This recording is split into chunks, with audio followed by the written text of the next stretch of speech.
한번 따라 하실까요? 여인을 더 칭찬하신 이유. 여인을 더 칭찬하신 이유. 오늘 본문에는 비교되는 두 사람이 등장합니다. 한 사람은 지체 높은 바리새인인데 이름도 시몬이라고 밝히고 있습니다. 또 다른 한 사람은 남자가 아니라 여자인데 이름은 없습니다. 그 앞에 수식어가 있는데 죄 많은 여인이다, 그렇게 표현하고 있습니다.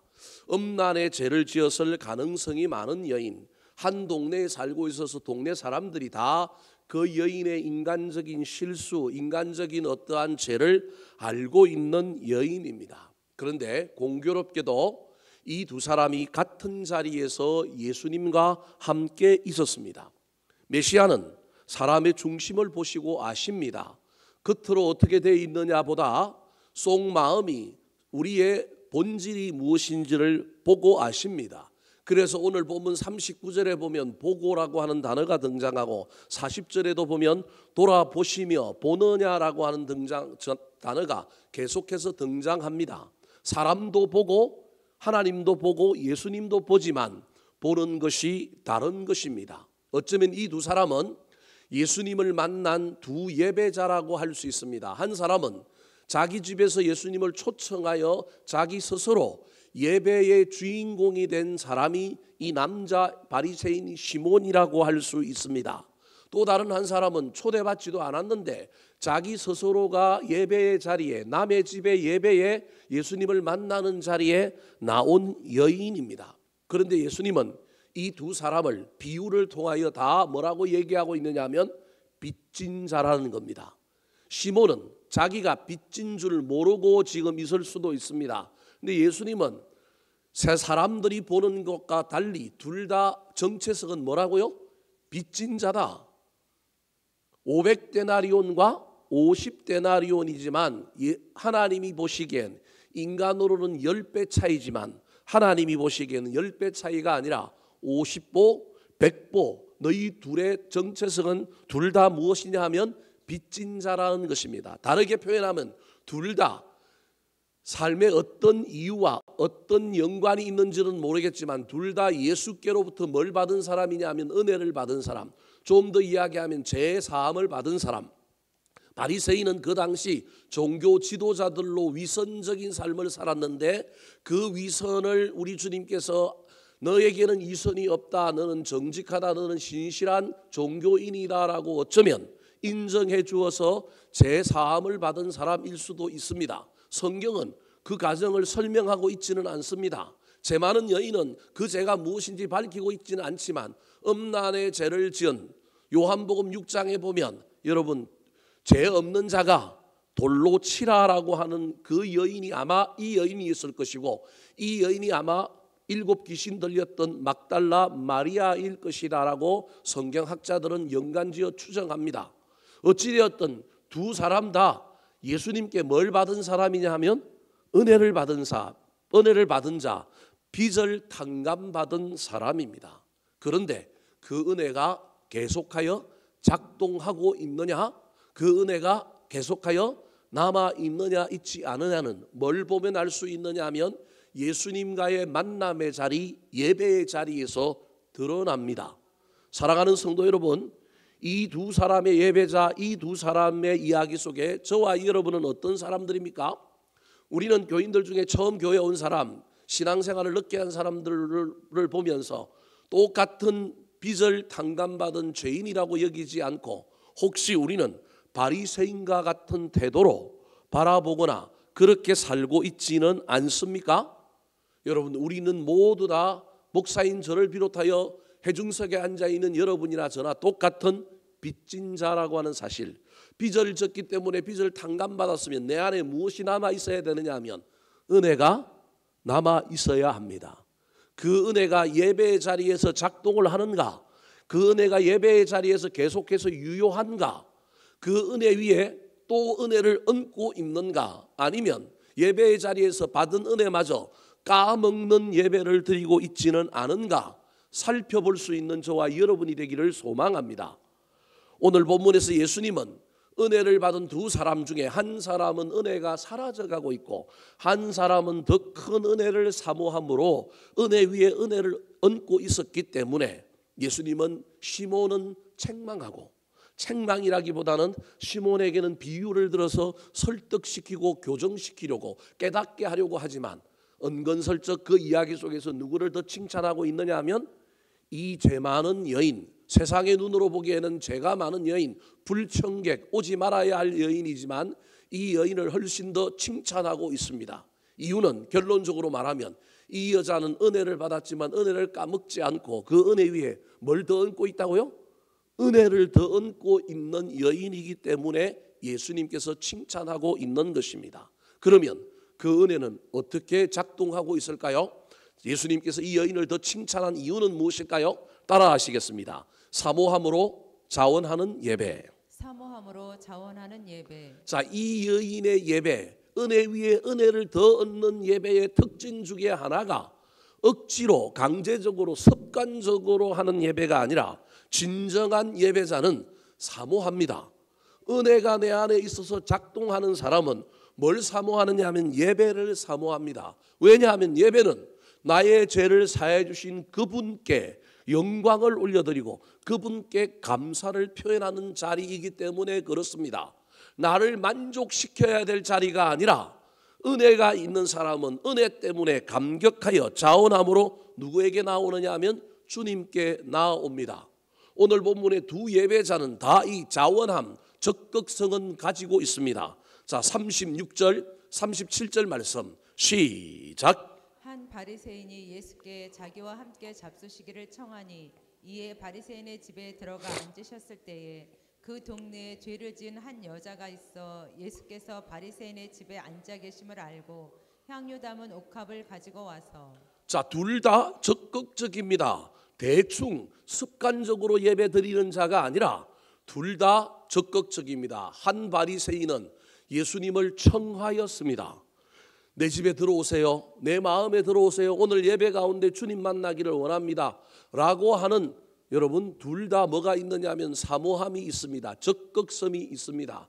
그런데 그런 정도를 넘어서서 훨씬 더 사모함과 적극성이 넘치는 사람이 누구냐 하면 죄 많은 여인입니다. 이 여인은 예수님을 만나고 싶어서 예수님이 있는 자리라고 한다면 예수님을 오시라고 하는 것도 좋은 예배자의 태도이지만 자기가 어떻게 합니까? 찾아서 나아갔습니다. 아무도 환영하지 않는 곳에, 그곳에 누가 계시기에? 주님이 계신다고 한다면 사람들의 눈초리가, 사람들의 반응이 어떠하든지 간에 내 예배의 대상은 주님이기 때문에 주님 한 분만 바라보고 나아가는 겁니다. 여기에는 용기가 필요합니다.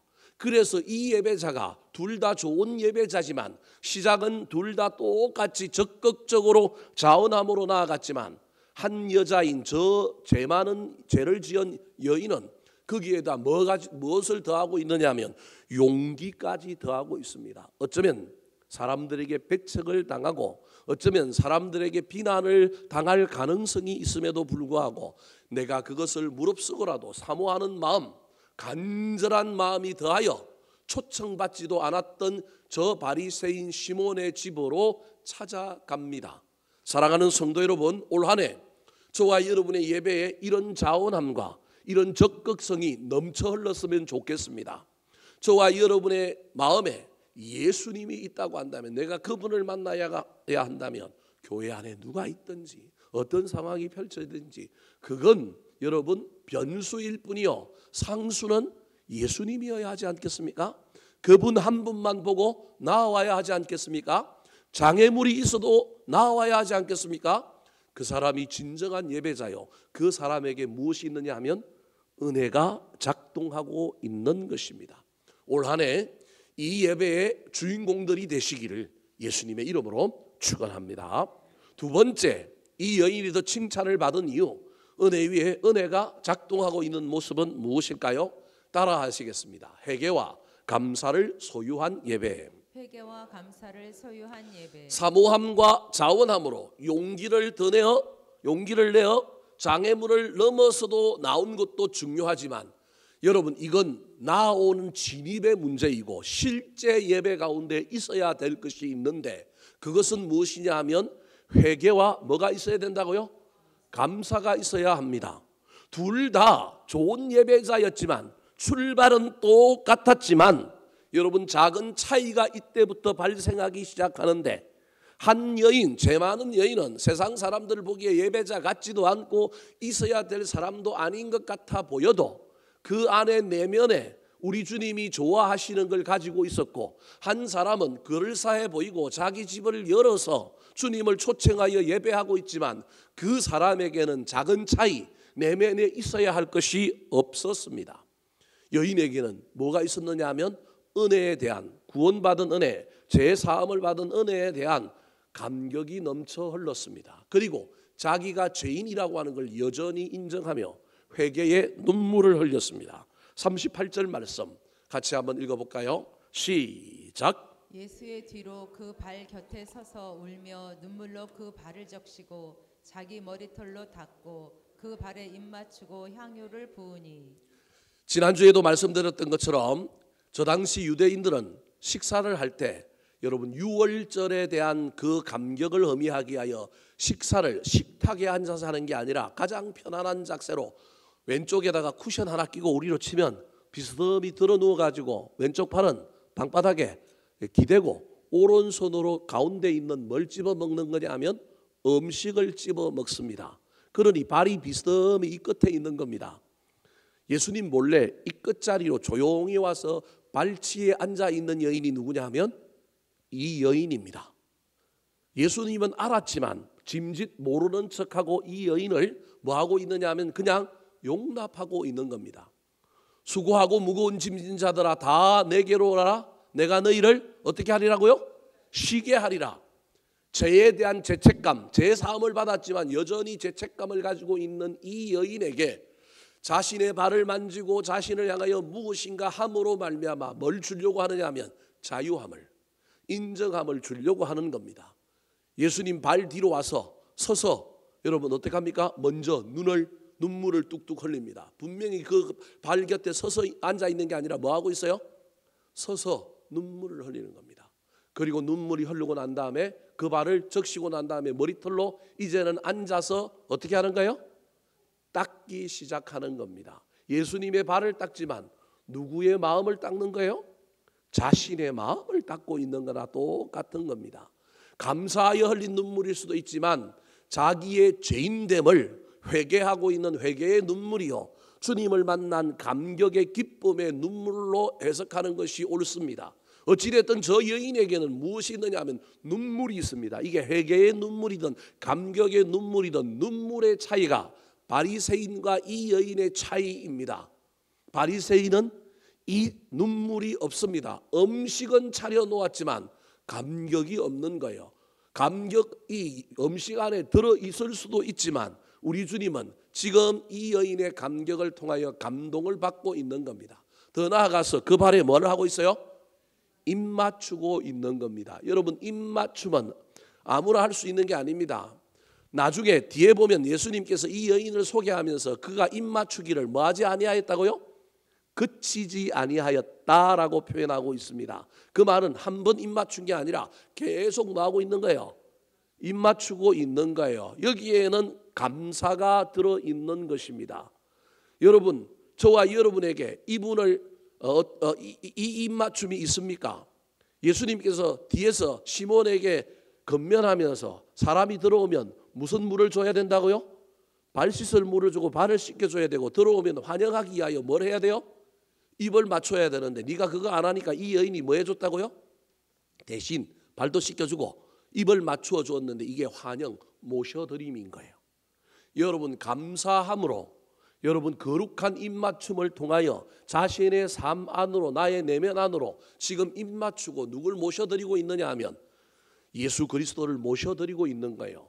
그럴싸한 집은 있었고 그 집에 예수님을 초청했지만 여러분, 음식 차리느라고 분주하고 사람들 앞에 자기 폼 재고 나서느라고 분주하기는 했지만 정작 거룩한 입맞춤, 영적 입맞춤이 없어서 예수님이 자기 안에 들어오지 않은 것입니다.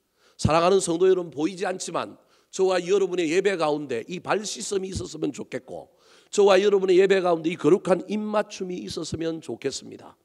눈물의 회개와 거룩한 입맞춤으로 주님을 내 안에 모시는 이 행위 속에 여러분 주님을 주인으로 모시는 놀라운 고백과 함께 주님 내 인생의 주인 되어 주십시오라고 하는 놀라운 믿음이 표현되어 있는 것입니다. 얼마나 감사하면 이 입맞춤을 그치지 않고 할 수 있을까요?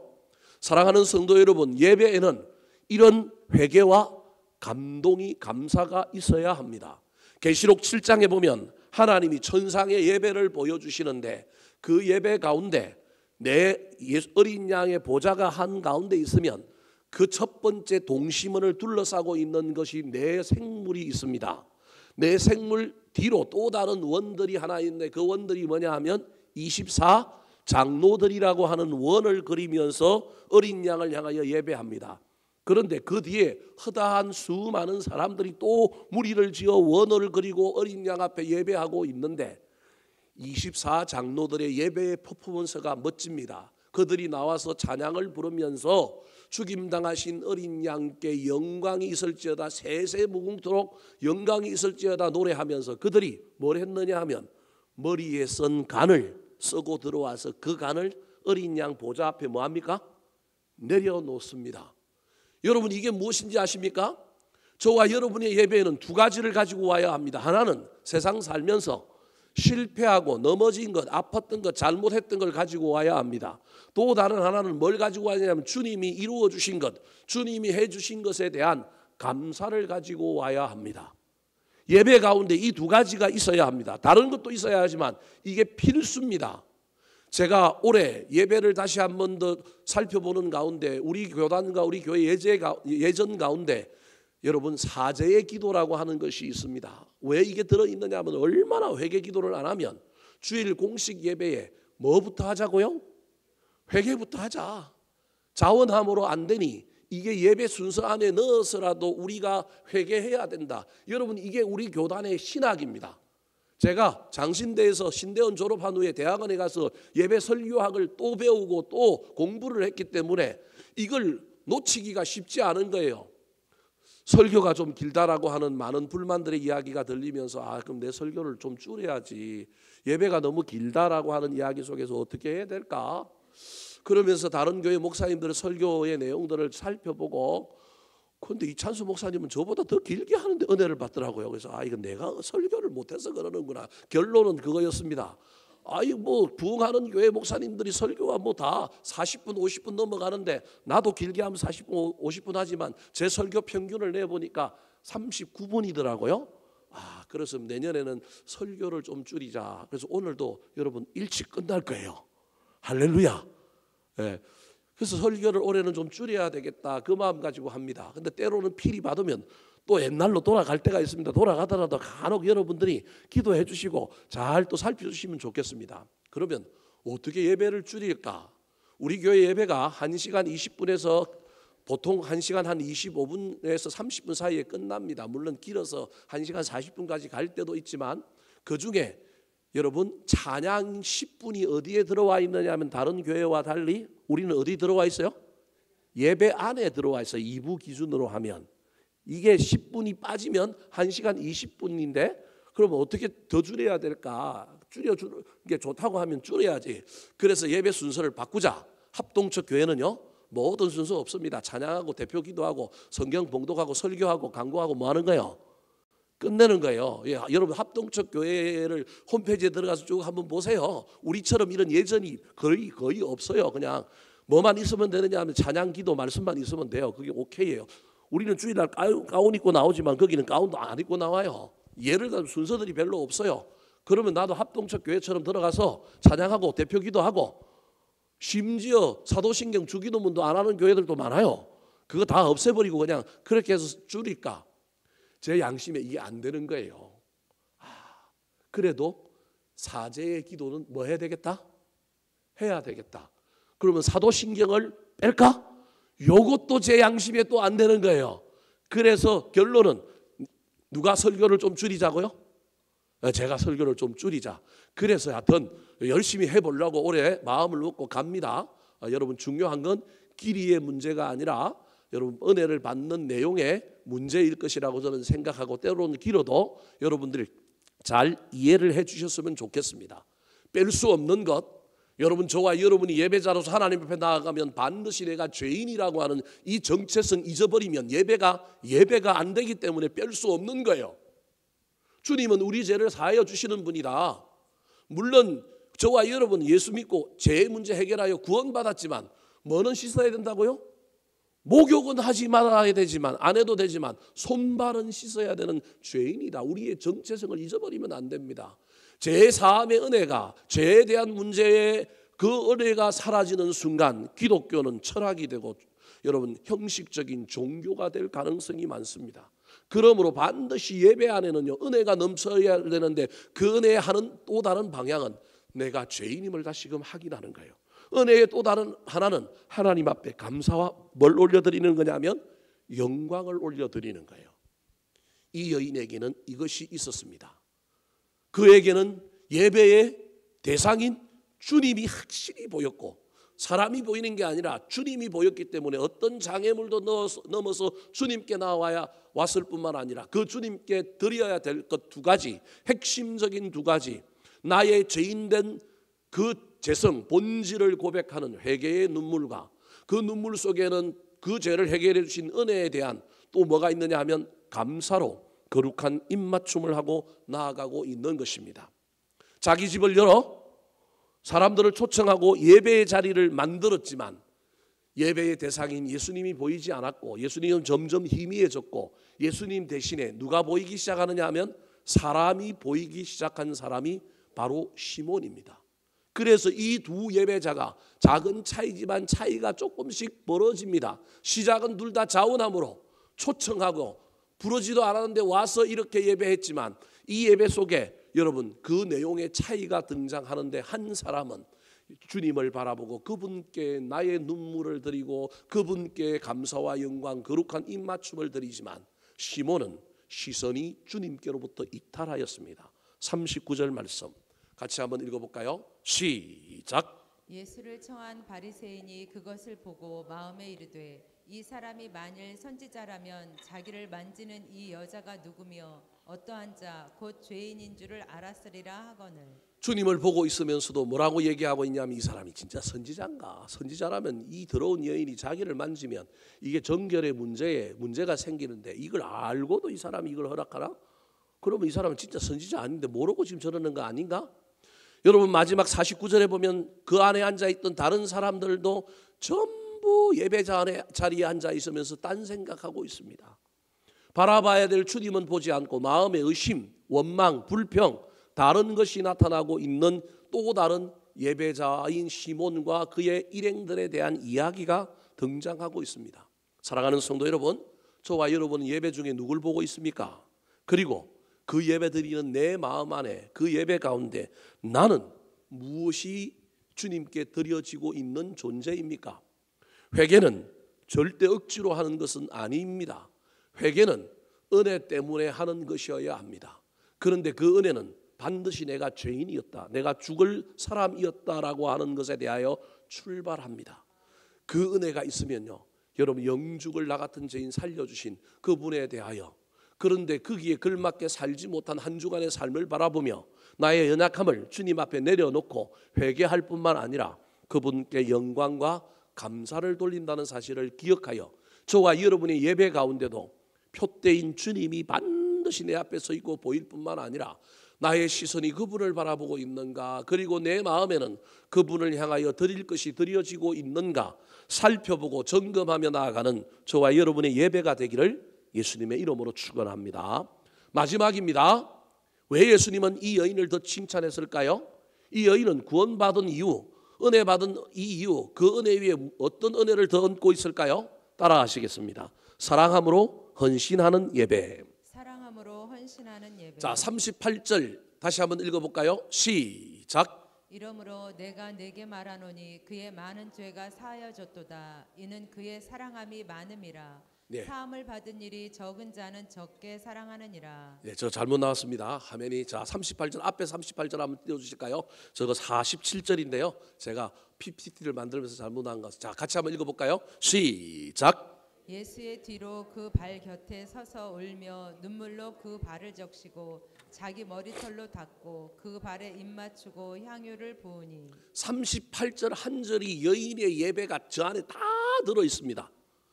다른 이야기는 전부 다른 부차적인 이야기고, 이 여인이 여러분 예수께 와서 그냥 한 행동은 저 38절 한 절밖에 없어요. 단순하고 아주 심플합니다. 근데 이거 하나로 예수님의 마음을 감동시킨 거예요. 이거 하나로 예수님이 네 믿음이 너를 뭐하였다? 구원하였다. 평안히 가라. 주님 앞에 나와서 울고 눈물로 그 발을 적시고 머리털로 닦았습니다. 그 발에 입 맞췄습니다. 그리고 난 다음에 마지막으로 한 게 뭐냐 하면 향유를 부었습니다. 바리새인 시몬을 건면하면서 예수님께서 한 이야기 중에 하나는, 야, 내가 너희 집에 들어왔는데 발 씻을 물도 안 줘서 이 여자가 눈물로 내 발을 닦았다. 너는 나를 입 맞추지도 않았는데 이 여인은 내 발에, 그것도 입술에, 볼에 입 맞추는 게 아니라 이 여자는 어디에 입을 맞췄다? 발에 입을 맞췄다. 들어오면 머리에 뭘 부어준다고요? 감람유를 부어주는데 이 여자는 뭘 부었다고요? 향유를 부었다라는 거예요. 여기서 중요한 게 뭘 부었는데 시몬은 부어주지 않았는데 이 여자는 뭘 부어줬다라는 거예요. 근데 그 부어준 게 감람유가 아니고 뭘 부어줬다고요? 향유를 부었다라는 거예요. 여러분 보통 집에는 그냥 감람유를 부어주는 거예요. 이게 값의 차이가 엄청난 거예요. 향유는 이 시절에 이 유대인의 문화들, 이스라엘 사람들 문화 가운데 향유는 누구한테 주는 거냐 하면 첫날 밤 신랑에게 붓는 거예요. 이건 엄마가 우리로 치면 여러분 반지를 물려주고 뭘 물려주는 것처럼 가문에서 대대로 물려주는 거예요. 다 써야 될 게 아니라 몇 방울 쓰는 거예요? 한두 방울 붓는 거예요. 이 귀한 것, 일생에 한 번 또는 정말로 희소 가치가 있는 향유, 감람유가 아니라 뭘 부었다고요? 향유를 부었어요. 다른 성경에 보면 이 향유를 어떻게 했어요? 깨트려서 부은 거예요. 우리 문화로는 이해가 안 되지만, 그래서 다른 성경에 보면 이 가치를 얼마라고 이야기해요? 300데나리온, 1년치 연봉. 뭐 사람마다 연봉이 다 다르겠지만 그냥 평균적으로 하면 우리나라 노동자 평균 연봉이 지금 3,800에서 4,200으로 올라간대요. 올해는. 뭐 사람마다 다 다르니까 우리가 또 어떤 부분에 있어서 어려움이 있겠지만 3천만 원치 이상 되는 지금 뭐냐 하면 금액에 해당되는 향유를 부었다라는 거예요. 여러분 여기에 향유를 부었다, 값어치가 얼마나 중요하냐의 문제가 아니라 이 여인은 예수님을 나의 영적인 뭘로 지금 이해하고 있는 거예요? 신랑으로 받아들이고 있는 거예요. 신랑에게 최고의 사랑을 드리는 것, 나에게 있어서 최고의 가치를 지금 뭐 하는 거예요? 드리는 거예요. 중요한 건 드리는 거라고 하는 것이 중요하지 뭘 향유를 드렸다라고 하는 의미가 아니라, 드리려면 뭐가 있어야 돼요? 마음이 있어야 돼요. 마음이 움직이려면 마음의 기조에 뭐가 있느냐 하면 사랑하기 때문에 마음이 움직여서 드린 거라는 거예요. 무슨 말씀이 이해되십니까? 그래서 드린 것이 중요한 게 아니라 드린 것은 무엇 때문에 드렸냐는 거예요. 뭐 하기 때문에 드렸다고요? 사랑하기 때문에 드렸다라는 거예요. 사랑함으로 드렸다라는 거예요. 그걸 누가 인정하고 있느냐 하면 예수님이 인정하는 거예요. 아, 감람유를 부어도 되는데 이 여인은 애초부터 의도적으로 예수님이 시몬의 집에 들어가 있다라고 할 때 자기 집에서 뭘 갖고 온 거예요? 처음부터 향유를 갖고 온 거예요. 왔는데 지갑에서 헌금을 꺼낸 게 아니고 처음부터 집에서 뭘 준비해 온 거예요? 헌금을 준비해 온 거예요. 지난주에 여러분 본인한테 지금부터 이야기하면 안 돼요. 이것도 방송으로 되면 지난주에 온라인으로 11조가 2천만 원 넘는 11조가 들어왔어요. 우리 교회. 제가 깜짝 놀라갖고 그분한테 전화를 했어요. 회사를 다니는데 구조조정이 일어난 거예요. 구조조정이 일어나고 그동안에 퇴직금을 뭐 한 거냐 하면 정산을 한 거예요. 제가 딱 보면 딱 헌금을 딱 보면 이게 눈치가 있잖아요. 아, 이건 뭔가 지금 분명히 무슨 일이 벌어졌다. 근데 이분이 믿음으로 이 거액을 뭐 한 거냐 하면 헌금했다. 그래서 제가 전화를 해갖고요. 이거 막 물어봐야 될까 말아야 될까 나는 걱정이 된 거예요. 제 머릿속에는 뭐가 대박이 났든지 안 그러면 지금 이거 분명히 뭐를 정산한 거예요? 퇴직금을 받은 거라고 하는 딱 이 생각이 딱 들어오는 거예요. 그래서 이거 뭘까? 어떻게 전화를 해야 될까? 전화를 해서 조심스럽게 제가 기도해야 될 거 뭐 있습니까? 물었더니 말을 안 하더라고요. 그래서 제가 그냥 직설법으로 지난주에 11조 헌금을 너무 많이 해서 내가 걱정이 돼서 사실은 11조 헌금을 많이 했는데도 내가 걱정이 돼서 전화를 했다. 내가 보긴 당신이 직장인인데 이 정도 11조를 하려면 분명히 진로에 뭔가 변화가 생긴 거다. 그런데 진로에 변화가 생긴 거면 이게 내 생각엔 퇴직금인 것 같은데 퇴직금을 받았다는 건 뭐 죄송합니다만 표현이 이거 잘린 거잖아요. 해고당한 거잖아요. 그런데도 믿음으로 이걸 드렸다고 한다면 목사인 내가 알고 뭘 해줘야 돼요? 기도해줘야 되지 않겠어요? 얼마나 대단해요. 해고당했는데 11조를 여러분 퇴직금에 대한 11조를 드린다? 이건 여러분 사람마다 다를 수 있지만 사람마다 자기가 가지고 있는 신학이 있기 때문에 이게 옳고 다른 건 다 틀렸다 제가 그 얘기하는 거 아니에요. 여러분 우리 신앙의 몫은 우리의 각자의 몫인 거예요. 그걸 남이 어떻게 평가할 필요는 없어요. 이 사람의 신앙의 관점을 보면 제가 이 사람은 이게 믿음이 대단한 거예요. 자기의 큰 결단인 거예요. 저는 이게 분명히 무슨 지금 문제가 일어나서 이걸 드린 거예요.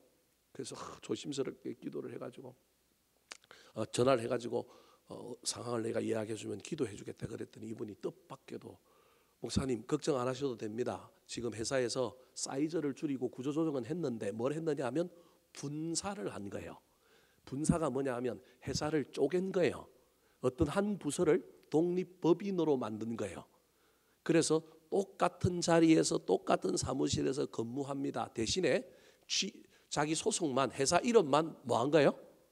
바뀐 거라는 거예요. 근데 이 퇴직금을 승계해서 받아주면 좋은데 회사가 그러면 이제 임금이 높아지거든요. 그러니까 중간 정산에서 다 받아가라고 했기 때문에 어쩔 수 없이 받았다.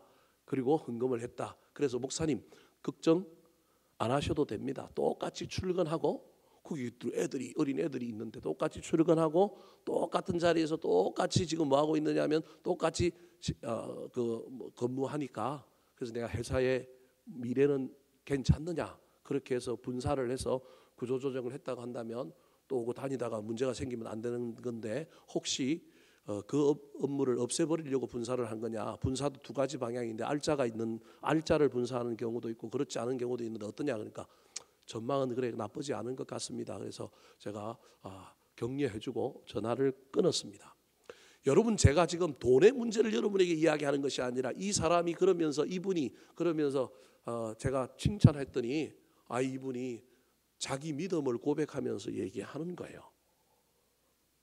사랑하는 성도 여러분, 우리에게 모든 결과는 그 밑에 뭐가 있느냐 하면 동기가 있습니다. 우리는 결과를 보고 이야기하지만 하나님은 뭘 본다고요? 동기를 보는 거예요. 중심을 보는 거예요. 아나니아와 삽비라도 뭘 팔았어요? 밭을 팔아서 바쳤어요. 근데 조금은 뭐 해놨어요? 숨겨놨어요. 감췄어요. 조금 숨겨놨지만 제가 보기엔 금액이 컸을 거예요. 사람 눈에 보면 그거 큰 거잖아요. 잘한 거잖아요. 그런데 여러분 초대교회 지도자인 베드로를 비롯한 사도들의 입장에서는 성령님이 알려주시니까 이건 잘못된 거라는 거예요. 뭐 한 거예요? 말로는 뭐라고요? 전액이다 그래 놓고 뭐 한 거예요? 감추어 둔 거예요. 뭘 해방한 거예요? 성령을 해방했다 그렇게 얘기하잖아요. 여러분 인간은 모릅니다. 드러난 것만 보고 우리는 유한한 존재이기 때문에 판단할 수밖에 없습니다. 그런데 그 결과가 여러분 때로는 위선적이고 때로는 형식적이고 때로는 종교적일 수도 있지만 우리는 그럼에도 불구하고 여러분 그 결과는 어디에 기인한다? 대체로 동기에 기인해서 나온 결과라고 이해해 주는 것이 옳습니다. 동기를 볼 수 없기 때문에 우리가 오해하고 잘못 이야기할 수도 있지만 이 여인이 그냥 감람유를 부어야 되는데도 불구하고 뭘 부었느냐 하면 향유를 부었다라는 거예요. 그 결과는 여러분 이게 대단하다 그러지만 대단하지 않을 수도 있는 거예요. 근데 우리 주님은 뭘 보느냐 하면 동기를 보신 거예요. 무엇 때문에 이렇게 했다고요? 나를 사랑함으로 이렇게 했다라는 거예요. 그럼 그 근거가 어디 있어요? 자 47절 아까 나왔던 거 같이 한번 읽어볼까요? 아까 38절이라고 나왔던 거. 자 보여주세요. 그 뒤에 거. 예, 같이 읽어볼까요? 아니요 그거 말고 앞에 거. 아까 38절이라고 나왔던 거. 아니요. 그 뒤에 거.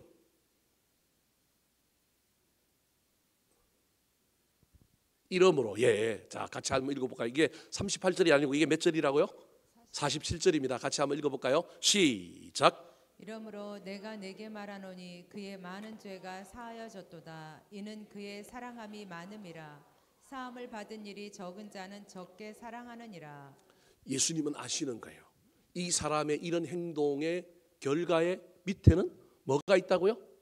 사랑의 동기가 있어서 그랬다. 사랑이 있으니 헌신할 수 있는 거예요. 사람들 눈에는 거룩한 그냥 낭비지만 우리 하나님의 눈에는, 우리 예수님의 눈에는 이게 사랑함으로 드린 거룩한 낭비인 겁니다. 사랑하는 성도 여러분, 중요한 건 향유를 드렸느냐 감람유를 드렸느냐가 아니라 우리 마음속에 무엇이 있느냐를 보시는 분이 우리 하나님인 거예요. 이 여인은요, 감사할 뿐만 아니라 그 감사를 넘어서 감사를 사랑함으로 표현한 것이 자기에게 있었던 가장 귀한 것을 주님께 드리고 있는 겁니다. 그래서 42절에는 빚진 자의 비유를 통하면서 누가 나를 더 사랑하느냐라고 이야기하는 걸 통하여 바리새인 시몬보다 누가 더 사랑한다고요? 여인이 사랑한다. 향유를 드렸기 때문에 더 사랑한다는 것이 아니라 사랑 때문에 그렇게 한 거라는 거예요. 시몬도 예배자요. 자기 집을 열었습니다. 수많은 사람들과 함께 식사를 하려면 식사에 대한 비용도 있습니다. 그럼에도 불구하고 더 사랑, 많이 사랑은 누가 했다고 예수님이 인정하고 있느냐 하면 이 죄 많은 여인이 했다라는 겁니다. 왜? 마음의 동기, 마음의 문제라는 겁니다. 마음이 없이 행동할 수도 있고 여러분 결과를 우리는 그 동기와 상관없이 만들어낼 수도 있는 존재요. 상황 가운데 그런 일도 있지만 우리 주님은 여러분 우리의 진면목 중심을 보시고 누가 더 나를 사랑하는지를 알고 있습니다. 올 한해 사랑함으로 저와 여러분의 삶에, 저와 여러분의 예배에, 우리의 신앙에 그 사랑함이 어떤 결과로 나오든지 간에 그것 때문에 사람들이 우리를 보고 어떤 말을 하고 어떻게 비난하고 때로는 과도하게 칭찬하더라도 우리 속에 사랑이 있는지, 그리고 이 사랑 때문에 내가 무슨 일을 하고 헌신하고 있는지 잘 살펴보셔서 사랑함이 넘쳐나고 은혜에 대한 감사함이 넘쳐나서 무슨 일을 하든지 예배를 하든지 봉사를 하든지 무엇을 하든지 저와 여러분에게 어떤 나의 공로나 또 다른 어떤 것이 아니라 주님에 대한 은혜에 대한 감사와 사랑으로 일하는 저와 여러분이 되기를 예수님의 이름으로 축원합니다. 한번 따라 하실까요? 여인을 더 칭찬하신 이유. 여인을 더 칭찬하신 이유. 사모함으로 자원하는 예배. 사모함으로 자원하는 예배. 회개와 감사를 소유한 예배. 회개와 감사를 소유한 예배. 사랑함으로 헌신하는 예배. 사랑함으로 헌신하는 예배.